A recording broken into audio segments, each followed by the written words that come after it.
got a hair in my wine. My wine. My hair in my wine. My wine. Let's see if we can summon somebody. Cassie. Cassie. Cassie. Cassie. No. She's not interested. No, she's not. She's not. Oh, there she is. Oh. No. No. She's like, they're off being drunk. Can you keep that in your mouth? No. I have a drinking problem. Yeah, apparently. If you haven't seen Airplane, I suggest watching Airplane. It has my favorite joke of all time in it. Which one is that?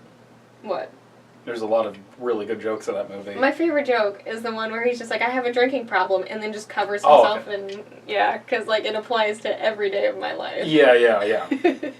I get to make that joke, like, at least once a day. Oh, surely you're exaggerating. I'm not, and don't call me Shirley. It's okay. It's great, because every joke from the movie Airplane, it's perfect, like, everyone knows those jokes, and they're such dumb, stupid fucking jokes that everyone, it's okay to, like, plagiarize those jokes, you know what I mean? Right. In everyday life. I forgot to mention this last recording. I have grown a beard, and I didn't mean to, but I've accidentally participated in No Shave November, and I didn't mean to. It just happens. Oh, you're cute. You pull it off. It does work with the shaved side of the head. Yeah, it really does. But yes, so right. You're a fake creepypasta girl and haven't... I'd never even claimed to be a creepypasta girl. That's true. That's true. And haven't read Mr. Widemouth. Mr. Widemouth. Mr. Widemouth. I need the Villabouts of the Warren Kelly.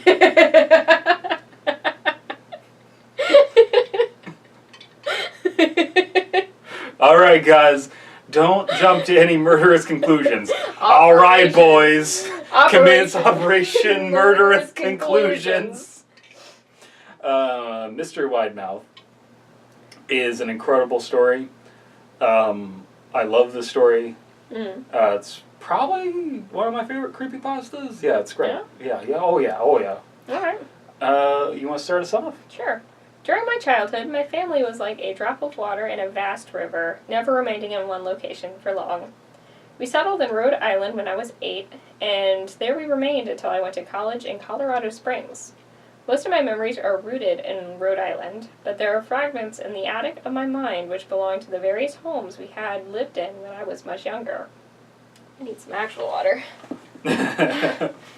So, obviously, I think that this is I mean, based on that first paragraph, I really like the way it's written. So this is how you want to start off your creepypasta. There are two different extremes that you can go down. Right. You can go down a route where it doesn't really relate to the rest of your story because you're kind of burying the lead and not talking about what's going to happen. So you can be like, hi, my name is John, and I am a bouncer, and I bounce, and I bounce. And I bounce, and I bounce. And so, and you're like kind of like introducing yourself, and then by the end of the story, it's just like, oh, and then the whole village died. Anyway, and like the beginning doesn't relate to the end at all. Then there's the no sleep problem of one time there was a thing that happened and it was terrible, and it's like, well, now I know what the story is, and it's like, so how do you realistically tell someone that there's going to be something horrific happening and have it relate to the ending without giving everything away? Right. This paragraph is doing that in ways that are incredible, and you'll see why by the end of the story. You'll read the last paragraph and then read the first, and you'll feel a consistency there. Okay. Where this is just saying this child was moving a lot as a... this person was moving a lot as a child. Right. That tells us nothing about what's about to happen and everything about what's going to happen. It's vague enough to where it's not going to be an issue. I really love, like, the imagery with that, vast drop of water and... Vast drop of water, fragments in the attic of my mind. Like, that is amazing. This is someone who is recalling something that was maybe traumatizing, maybe wasn't, but they've had enough time to distance themselves from it, and this is them trying to collect their thoughts in a somewhat poetic way, but in a way that is still grounded to, like, this is the thing that happened to me. Right. Most of these memories are unclear and pointless. Chasing another boy in the backyard of North Carolina, trying to build a raft to float on a creek behind the apartment we rented in Pennsylvania, and so on. But there's another set of memories which remain as clear as glass, as though they were made just yesterday. Yeah, Cassie, I know, it's really good writing.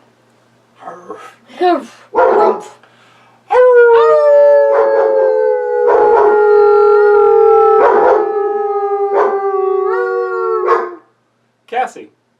Cassie doesn't want to howl for the camera. No, she's she camera doesn't. shy. I often wonder whether these memories are simply lucid dreams produced by the long sickness I experienced that spring, but in my heart, I know they are real. Plagiarize the shit out of this story. Okay, beat by beat, take every paragraph and see what it's doing, plagiarize it, and put your own spin on it. So this is saying, most of these memories are unclear and pointless. So he's talking about personal nostalgia that isn't generalized nostalgia. He's not talking about this is Nickelodeon or something like that that's nostalgic for most people. He's saying, I had these weird memories of, like, building a raft in Colorado Springs. Or, you know, or, like, you know, going into a creek and eating random plants. Yeah, shit like that. Like dumb shit you do as a child. Did you go into a spring and eat plants? Probably not, but you're like, I was stupid. Yeah, I was stupid, and I thought though. I recognized spring onions. I did. You did. I did. And then also what they're doing here is planting doubt that these things actually happen. Right. Were these just lucid memories? I was sick. Right. So again, a lot of good stuff here. Am I a reliable narrator? I don't know. Yeah, they're telling you there in a subtle way. I might not be a reliable narrator. We also get the question of gender out of our minds because he's just like chasing another boy. It's just plopped down in there really conveniently, without being like, I'm a boy. I mean, I'm a he could have been cisgender chasing boy with a multiple penis. boys. Yeah. Yeah. Yeah. Yeah. Yeah. Yeah. This is just a story about repressed sexuality. Right. Okay. Isn't everything. We were living in a house just outside the bustling metropolis of New Vineyard, Maine. Population 643. My wine. I've had a little bit too much wine. You've seen every drip of wine that she has drunk. And now I'm a little drunk. I think I haven't even had a half glass yet. You are a little drunk and you have a drinking problem. You are a little drunk. It was a large structure, especially for a family of 3. There were a number of rooms I didn't see in the 5 months we resided there. In some ways, it was a waste of space, but it was also the only house on the market at the time, at least within an hour's commute to my father's place of work. Okay, so that's telling right there, is that our child was so sickly at this period of time that they didn't even see every room in the house. Right. Because, like, the first thing you do as a kid is you go into every room and you draw on every wall. I'm not going to say what is in it, and this is going to drive people up the wall theorizing what the fuck. I've only ever lived in 2 houses. The one I'm living in right now with my parents, because I'm a man-child, and the other one that I lived in when I lived in Chillicothe. That's fine. I've only lived... There was a room that I didn't see until I moved. Really? Yeah. I've lived in...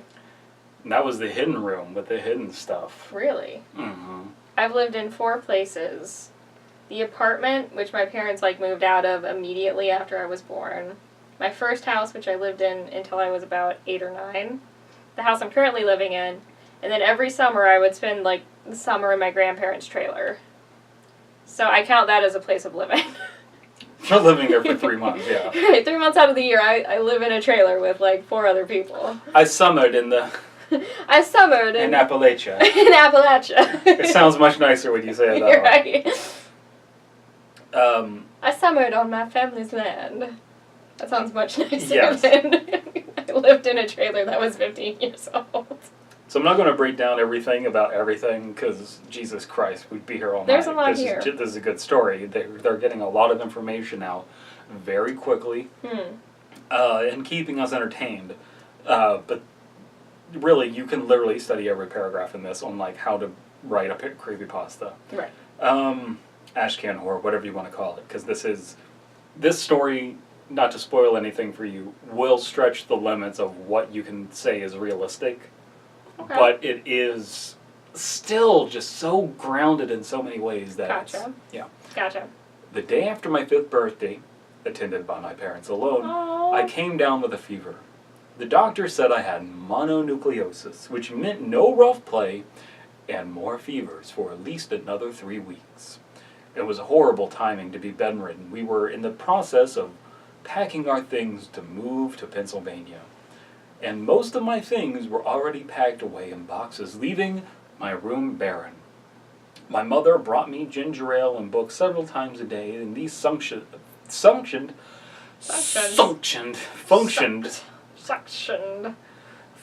as my primary form of entertainment for the next few weeks. Boredom always loomed just around the corner, waiting to rear its ugly head and compound my misery. Okay. Gotcha. I don't exactly recall how I met Mr. Widemouth. Paul's need to talk about this transition. So fucking perfect. Right. It's so fucking perfect from the end of that paragraph. Boredom always loomed just around the corner, waiting to rear its ugly head and compound my misery. Everything up until that point has been setting the scene of like, I always moved, and I was bored, and boredom was a constant problem in my childhood. Right. I don't exactly recall how I met Mr. Widemouth. Fuck! It's good. Oh, it's so good! Strong. That's so good! So that tells you, that abrupt bit is just like a pause in thought of like, okay, way to compound my misery. I don't exactly recall how, like, right That's there, good. it's good! It's a strong transition. And you can feel the acting in the acting of the character, the main character, just through the paragraph break there. Mm-hmm. You know what I mean? Right. That's perfect. It's using the format of paragraphs to do your heavy lifting. Anyway. Alright. I don't exactly recall how I met Mr. Widemouth. I think it was about a week after I was diagnosed with mono. My first memory of the small creature was asking him if he had a name. He told me to call him Mr. Widemouth because his mouth was large. In fact, everything about him was large in comparison to his body. His head, his eyes, his crooked ears, but his mouth by far was the largest. And then we have a picture of a Furby. Yes. Did you ever have a Furby growing up? I did not. Okay. We had 2. One for me and one for my sister, and me and my sister immediately locked them in the crawl space because neither of us actually wanted one.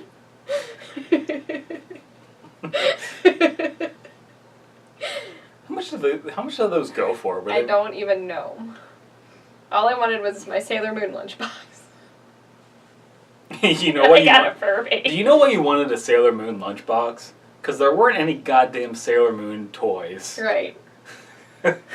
We don't live in Japan where it's like fucking Sailor Moon everything. Right. Like, we didn't get any goddamn Sailor Moon toys. Mm-mm. I don't know if I've ever told this story. Did I tell you the story about the time my grandma got me and all of my cousins and myself, Power Rangers, and I got the Yellow Ranger, which I think was to, like, indicate that I was, like, my most manliest cousins got the Red Ranger and the Blue Ranger, and then I got the fucking Yellow Ranger, and I'm like, it's fine, I'm 9 years old, I got yellow fever already, like, it's fine. Yeah, you told me about that. I'd bang her, yeah. I like the Yellow Ranger, you don't even know. Yeah. You kind of look like a Furby, I said as he flipped through one of my books. So that's kind of like establishing that he is an active thing in his life, like, Right. The fact that he's flipping through the book. He actually affects the environment around him. Yeah, it's not which like means it's like not imaginary. Yeah, he's not like popping around a corner. Right. It's like this is that vivid. Right. You know. It's like with Who Framed Roger Rabbit, like having the animated characters interact with the environment to make them actually seem real. Yeah. Yep, I know. Yep. Yep. That's what's happening here. Yep. Mr. Widemouth stopped and gave me a puzzled look. Furby? What's a Furby? He asked. I shrugged.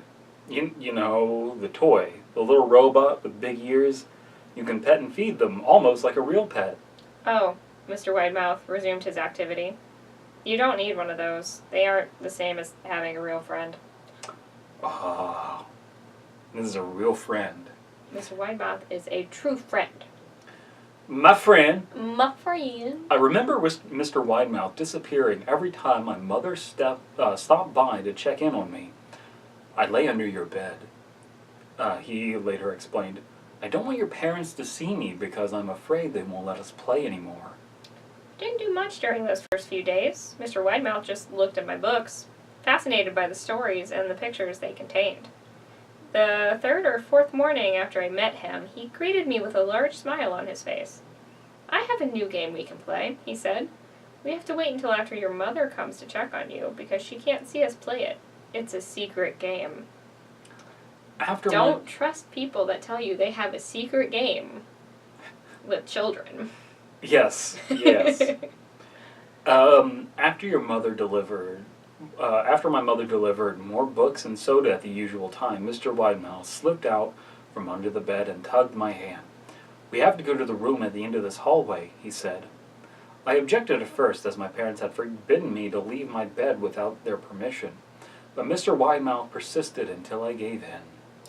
The room in question had no furniture or wallpaper. Its only distinguishing feature was a window opposite the doorway. Mr. Widemouth darted across the room and gave the window a firm push, flinging it open. He then beckoned me to look out at the ground below. Beckoned me.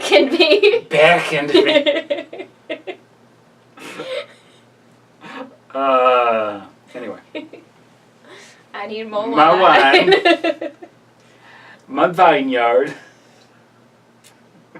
I'm almost through half a cup. Almost. Is it your turn? Oh, yeah. No, wait. Beckon me to look at the ground below. Yeah. We were on the second story of the house, but it was on a hill, and from the angle, the drop was further than 2 stories due to the incline. So that right there is like a highly specific thing that's not even exactly important, but it is like visualizing the story. And it also is telling you something that is unique enough to where it warrants that kind of explanation. Right. And so now it's so much easier to visualize this in your head because of, okay, there's a second story, but there's an incline directly behind the house. Okay. So that, you know what I mean? Like, that's visualizing it for you. Right. And I think a lot of people might like, there's a specific house that I remember from when I was younger that I'm just, like, visualizing now because that's that for me. I don't know if other people get that, but that's what's happening to me. I like to play pretend up here, Mr. Widemouth explained. I pretend that there is something big, soft trampoline below this window, and I jump. And if you pretend hard enough, you bounce back like a feather. I want you to try. I was a 5-year-old with a fever, so only a hint of skepticism darted through my thoughts as I looked down and considered the possibility. It's a long drop, I said. But that's all part of the fun. It wouldn't be fun if it was only a short drop. If it were that way, you might as well bounce on a real trampoline. I toyed with the idea, picturing myself falling through thin air only to bounce back up to the window on something unseen by human eyes. But the realist in me prevailed. Maybe some other time, I said. I don't know if I have enough imagination. I could get hurt. Mr. Widemouth's face contorted into a snarl, but only for a moment. Anger gave way to disappointment. If you say so, he said. He spent the rest of the day under my bed, quiet as a mouse. The following morning, Mr. Widemouth arrived holding a small box. I want to teach you how to juggle, he said. Here are some things you can use to practice before I start giving you lessons. I looked into the box. It was full of knives. My parents will kill me, I shouted, horrified. Mr. Widemouth had brought knives into my room, objects my parents would never allow me to touch. I'll be spanked and grounded for a year. Mr. Widemouth frowned. It's fun to juggle with these. I want you to try. I pushed away the box. No, I can't. I'll get in trouble. Knives aren't safe to just throw in the air. Mr. Widemouth's frown deepened into a skull. Skull? Skulls. It deepened into a skull? He took the box of knives and slid under my bed, remaining there the rest of the day. I began to wonder how often he was under me. I started having trouble sleeping after that. Mr. Widemouth woke me up at night, saying he puts a real trampoline under the window. A big one that I couldn't see in the dark. I always declined and tried to go back to sleep, but Mr. Widemouth persisted. Sometimes he'd stay by my side until early in the morning, encouraging me to jump. He wasn't so fun to play with anymore. You want to read the next paragraph? Sure. My mother came to me one morning and told me I had her permission to walk around outside. She thought the fresh air would be good for me, especially after being confined to my room for so long. Ecstatic, I put on my sneakers and trotted out to the back porch, yearning for the feeling of the sun on my face. So, a lot of creepy stuff has happened, and then we have this kind of seemingly pointless bit here of, like, let's get outside. Let's fucking... Oof. Yeah. I do really like how this kid is, like, a good kid, and it's just like, I'll get in trouble with my parents. I relate to that. It's just like, yeah, I don't want to do that. I'll get in trouble. Like, no. Yeah, I think that you and I are both kind of... We were always the anti-troublemakers when we were kids, of, like, we don't want to get... We're always straight-laced in that kind of way. I still got into trouble a bunch, but... Yeah, I mean, I still did shit that got me into trouble, but it's like... I always worried about what my parents would think. Right, exactly. And that's very much so a strong... Like, when you're... This child is obviously more dependent on his parents than certain other kids because he's bedridden and has been, kept having mononucleosis and probably other medical complications, but that's what's relevant to the story here. Right. And so that plays into his character. Right. And that plays into the realism of the whole situation, even though it's fucking fantastical, the existence of Mr. Widemouth. Right. So, yeah. Yearning to feel the feeling of sun on my face. Mr. Widemouth was waiting for me. I have something I want you to see, he said. I gave him I must have given him a weird look, because then he said, "It's safe, I promise." So he knows, Mr. Widemouth knows that he's losing credibility. Right. I followed him to the beginning of a deer trail which ran through the woods behind the house. "This is an important path," he explained. "I've had a lot of friends about your age. When they were ready, I took them down this path, to a special place, to Candy Mountain, Charlie."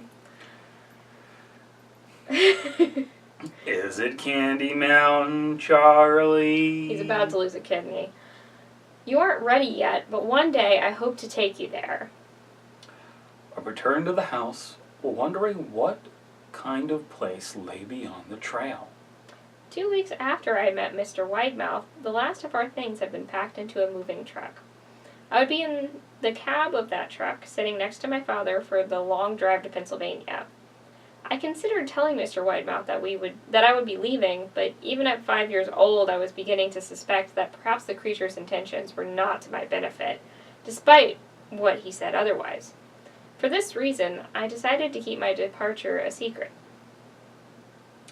Okay, so that's always a difficult place to be as a child when you're kind of put between two forces and you're like, oh, do I have to be deceptive to one of them? Right. Like, that's not something a kid is able to deal with.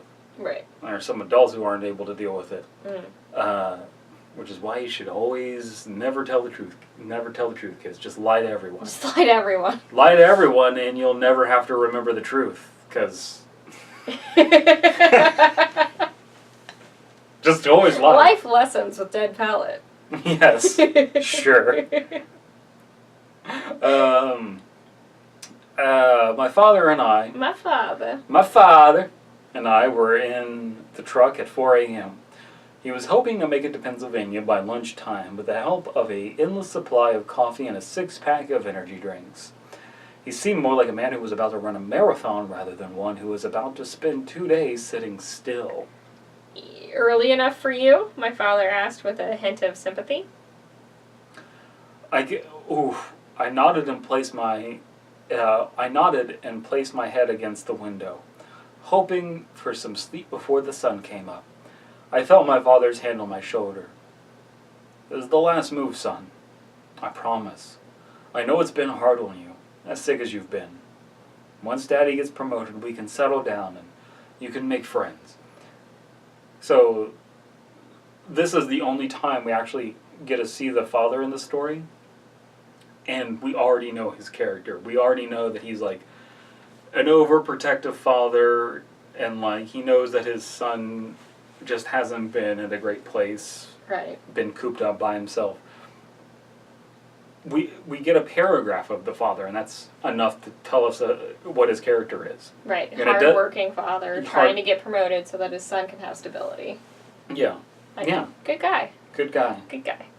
I opened my eyes as we backed out of the driveway. I saw Mr. Widemouth's silhouette in my bedroom window. He stood motionless until the truck was about to turn onto the main road. He gave a pitiful little wave goodbye, steak knife in hand. I didn't wave back.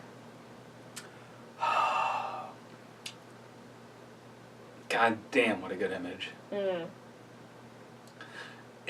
And there's like sorrow to Mr. Widemouth of like, God damn it, I wanted to, do inexplicable things to this child. Right. But it's like a sadness to him. Right. There's a sadness in Mr. Widemouth that he regretted not being able to stab him with a steak knife or something.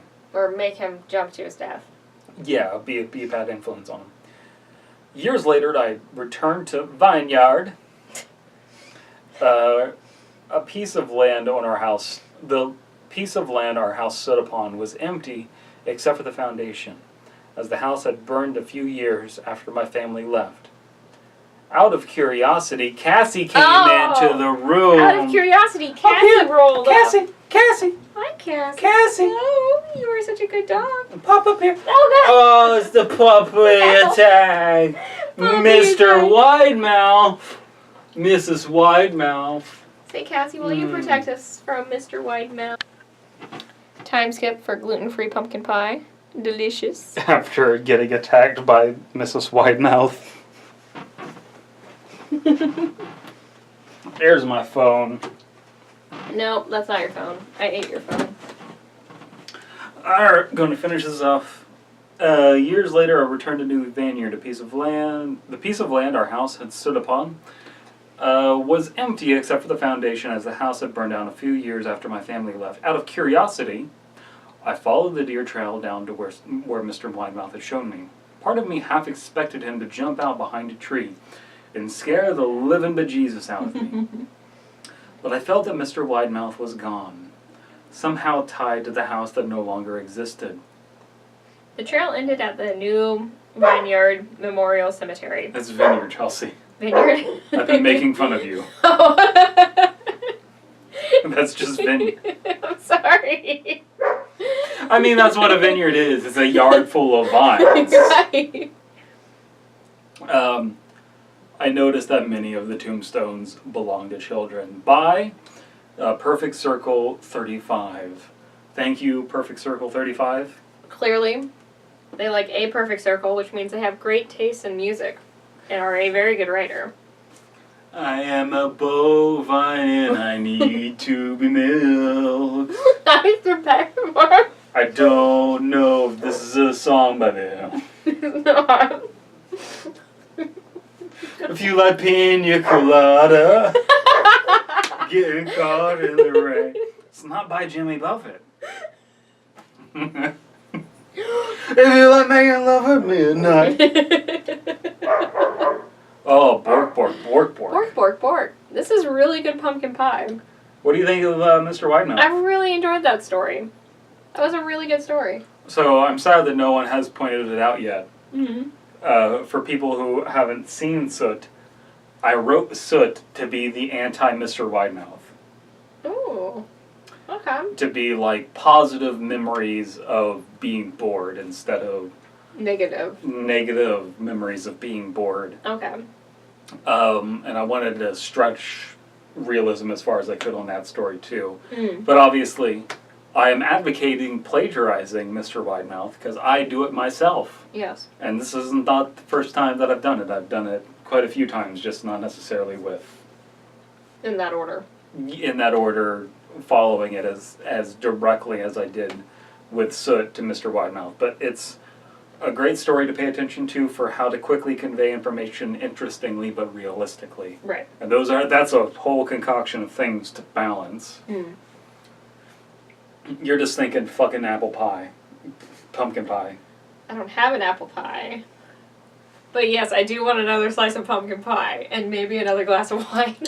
How about you give the camera a shot of pumpkin pie while I tell my pumpkin pie story? You have a pumpkin pie story? Okay. So in high school, my psychology teacher... Here is half a pumpkin pie. My lovely psychology teacher, I'm not going to say her name, but she's a lovely, lovely lady. One of my favorite teachers I've ever had.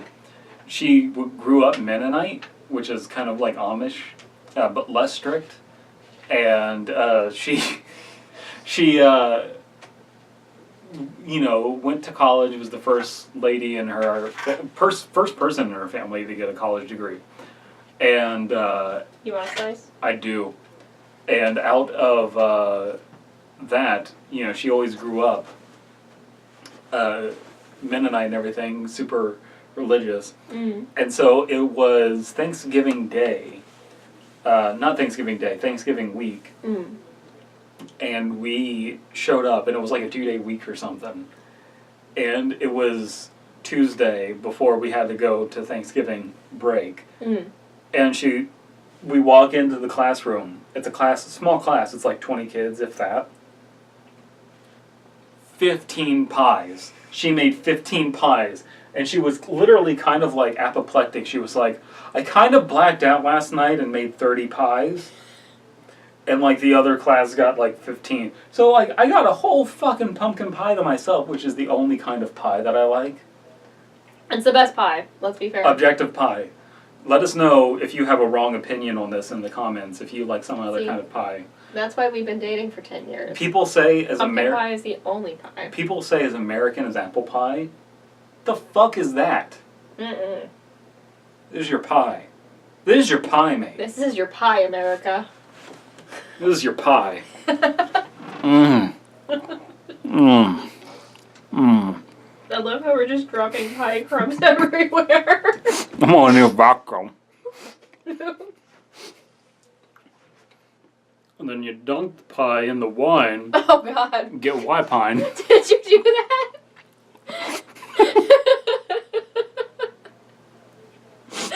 How did it taste? Really good. It tasted really good.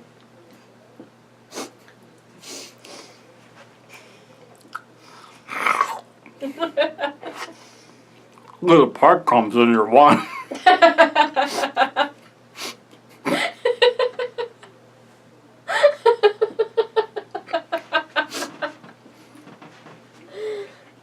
Mm. Mm.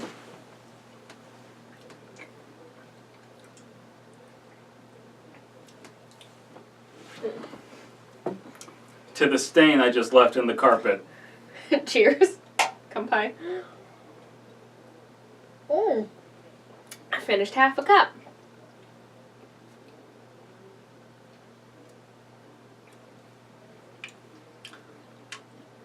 Ah. Mm.